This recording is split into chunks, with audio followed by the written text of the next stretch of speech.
Egunon guztioi, Eibarren gaude, inguruko alkatekin inguratuta nago eta Joseba Agirretxea, Espainiako Kongresuan diputatu dana. Gaurkoan, gure eskuduntza propio oso garrantzitsu baten inguruan komunikazio bat egitera gatoz. Izan ere, errepideen kudeaketa gure autogobernuaren ikur bada, eskuduntza osoa daukagulako, eta horrek ahalbidetzen diguna da gertuago egotea, egoera hobeto ezagutzea eta kudeaketa askoz ere hobeto aurrera eramateko gaitasuna ematen digu. Historia pixka bat egiteagatik, ze kanpainan gaude eta eztabaida politikoak egiten saiatzen ari gera, baina ez da erreza, ze batzuek amnesia aplikatu nahi diote iraganari, eta gogoratu nahi dut, Bildu gobernuan egon zenean duela 3 legealdi, deskargako errepidea hasi eta amaitzeko gaitasunik izan ez zuela, bertan bera utzi zuen obra hura horrek zekarren arriskuarekin. Hori bezala, sekulako gaitasun falta adierazi zuen errepideak kudeatzeko garaian. Eta gainera enfrentamendua bilatu zuen. Eta horretan ez dut gaurkoan sakondu nahi.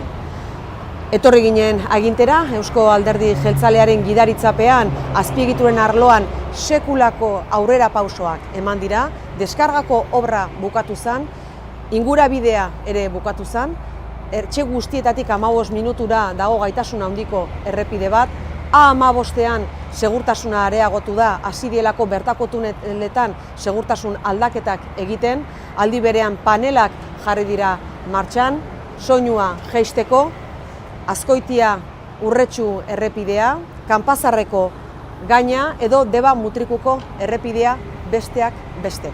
Horiek dira gure eskuduntzak zukututa herriari egin diogun ekarpena. Jakinik, azpiegiturak elementu garrantzitsu bat direla lehiakortasunari dagokionean. Lehiakortasuna gure enpresentzat, lehiakortasuna gure industriarentzat eta aldi berean gure familiei bizitza errazten diena egunero. Etorkizunera begira zer, gu planteatzen duguna eta Eusko Alderdi Jeltzaleak mahai gainean jartzen duen proposamena da, behin iraganeko horiek burututa eta behin sistema guztia martxan jarrita, etorkizuneko erronkei aurre egitea. Azpiegiturak martxan ditugu, baditugu peajeak ere, horiekin finantzatzen ditugu gaitasun handiko errepideak, eta hori bada elkartasuneko kontu bat, zergatik Gipuzkoarrek ezin dutelako inundik inora beren baliabide publikoekin, beren diruarekin finantzatu, hain garesti diren errepideak, bai eraikitzeko garaian eta bai mantenimenduari dagokionez, jakinda 180 baino gehiago kanpoko kamioiak diala erabiltzaileak. Hori eskatzen digute ere Europako erakunde nagusiak. Hori eukita eta sekulako arnaz eukita horrek ematen digu ere gaitasuna mantenimenduan sakontzeko, panel berriak instalatzen juteko, eta kasu honetan Eibarren gaudela, aipatu nahiko nuke, datorren legealdian sakonduko degula eta azterketa egingo degula, falta diren tarteetan 3.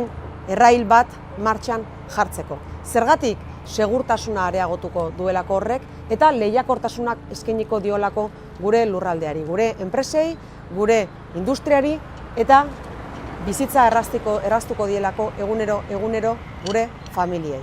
Hortik aurrera, A15ean ere jarraituko dugu tunelen berrikuntzarekin, segurtasuna areagotuko dugu eta Living Lab proiektua aipatu nahiko nuke, ze hemen azpiegituretan badaude ere etorkizuneko proiektuak eta badago ere errepide adimentsuetan hainbat lan. Eta hor, izango gera aitzindari ere, izan ere, Frantziako estatuarekin batera, egingo degulako landatarainoko errepide adimentsu bat, eta horretan ere lanean jarraituko dugu. Digitalizazioa, LED argiak eta plaka solarrak errepidetan. Horixe da guk egiten dugun ekarpena, eta horretxek bereizten gaitu momentu honetan, eta hori ere aldarrikatu nahi dut, nun alderdi politikoek ez dituzten beraien planak martxan jartzen, gu gureak bai, edo planak ezagutarazten, gu gureak ezagutarazten ditugu, eta aipatu EH Bilduren eredua dela gaitasun falta hasitako obrak bukatzeko, deskargako obra horren adibide, eta Eusko Alderdi Jeltzaleak burutu du azpiegitura nagusien plangintza eta lurraldea, kasu honetan ere, etorkizunera begira jarri du. Izan ere, errepide adimentsuak bultzatzeko garaia da, digitalizazioa, LED argiak, panelak, plaka solarrak eta Living Lab proiektua. Horietxek dira gure plangintzak eta horietxek dira gaur aipatu nahi genituen kontu nagusiak.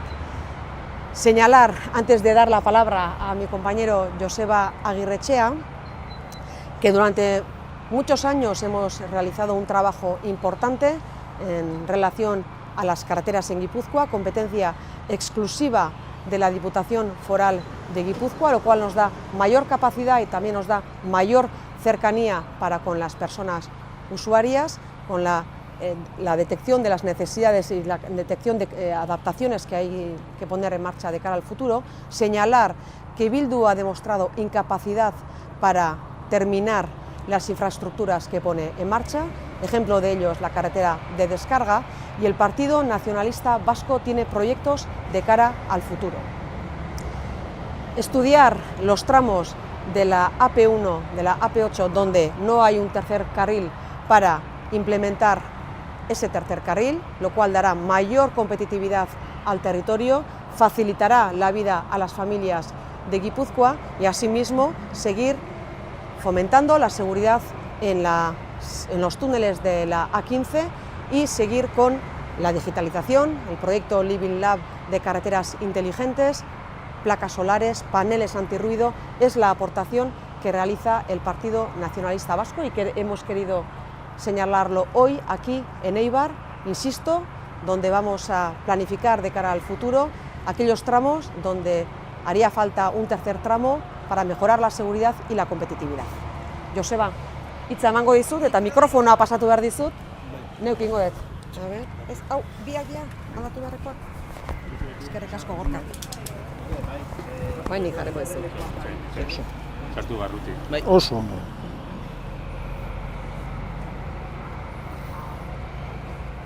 Bai. Este da kablea ikusten. Bai, Kabel zenbatu behar da. Eskerrik asko. bai, hala.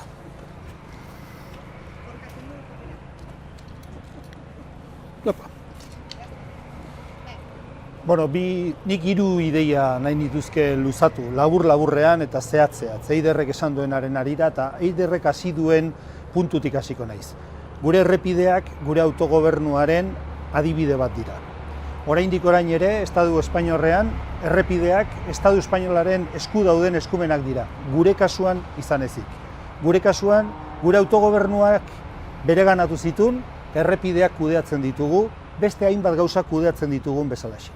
Eta hori azken batean, autogobernuaren defentsa egin duen alderdi bakarraren esku daude, zorionez. Eta alderdi bakarra esaten dudanean zer esan nahi dut, noski egon direla beste zenbait alderdi politiko, batzuk soilik euskaldunak, beste batzuk ez direna bakarrik euskaldunak, eta autogobernuan ere parte hartu dutenak bai. Baina autogobernu horren gidaritza, zaintza eta eredua bakarrik Eusko Alderdi Jeltzaleak eman du. Egon den erakunde guztietan. Eta bigarren ideiakin lotuko nuke, azken batean erakundeen arteko elkarlana. Guretzat hori barru-barruan eraman dugun zerbait da, delarik diputazioak, direlarik udaletxeak, delarik Eusko Jaurlaritza, eta baita ere, beste hori tokatzen zaigun gure ordezkaritza Estatu Espainolean edo baita ere Europar Parlamentuan. Azken batean guztion arteko elkarlana, bai elkarlan instituzionala, bakoitzak dagokiona berak kudeatuz, eta baita ere alderdi barruko elkarlana. Eta horregatik nik esan dezaket lan horren erantzuna izan dela lortu ditugun hainbat eta hainbat gauza, bai autogobernuaren defentsarako, herriaren onerako, oraindik orain ere Espainiaren esku egon diren zenbait eskumen lan horren eredu izan dira, zeren ekarri izan diren eskumenak gero ez dira aidean geratu, baizik eta gure erakundeek kudeatu egin dituzte. Eta nik horregatik esan nahi nukena da oso erraza dela azken helmugaz hitz egitea, baina gero bide hori nola egin behar den eta bide horretan nola lan egin behar den ez dakienak soilik lortuko du azken muga. Eta nik uste dut zentzu horretan etxea zaintzen egunero egon den alderdi bakarra Eusko Alderdi Jeltzalea izan dela. Eskumenik txikienetik eta handienera. Zeren soilik lortuko du ezer daukaguna zaintzen ez duenak. Eta horren adibide dira, besteak beste Madriden izan ditugun geroz eta gobernu Espainiar guztiek eduki dute beti zentralizaziorako joera eta eskumenak aldirenik eta gutxien emateko joera. Eusko Alderdi Jeltzale egon izan ez balitz, gauza horiek oraindik segurazki Madrilen egongo lirateke oraindik ere. Zeren gu izan gara bakarrak dagokiguna eskatu eta exigitu dugunak. Eta inoiz ez dugunak utzi beste batzuk bezalaxe, edozein momentutan estatuaren eskumena ez direnak estatuak bereganatu ditzala. Agian beste batzuk egon izan balira erakundeetan, errepideak ere oraindik Madrilen esku egongo lirateke. Yo quería solamente transmitir 3 ideas. La primera, las carreteras, aunque parezca una tontería, también son símbolo de autogobierno. Y el autogobierno es la capacidad que tenemos nosotros de gestionar lo que nos corresponde. Y eso es debido y gracias al trabajo que el Partido Nacionalista Vasco ha realizado durante décadas en defensa del mismo. Conseguir la competencia y luego gestionarla, porque no vale para nada que tú tengas una competencia si no eres capaz de gestionarla y de llevarla a cabo como corresponde. Y eso se ha conseguido por medio del trabajo interinstitucional, las diputaciones, los ayuntamientos, el gobierno vasco y también de los grupos que hemos tenido que estar al frente en lugares como Madrid o el Parlamento Europeo exigiendo lo que nos corresponde. Exigiendo y defendiendo que nadie se meta donde no le toca. Otros partidos, en cambio, a la primera de cambio han dejado que el Estado se meta donde no le toca. Exigen cotas muy elevadas de soberanía y son incapaces de defender la que tenemos. Por lo tanto, esas son las 3 cosas que quería defender y también decir que es muy fácil sacar conejos de la chistera, como últimamente el presidente Sánchez está haciendo con medidas en mítines, que nos parece una irresponsabilidad. A cambio, nuestras instituciones lo que hacen es trabajar día a día para aplicar medidas decentes, medidas necesarias y válidas, y no en 5 minutos en un mitin.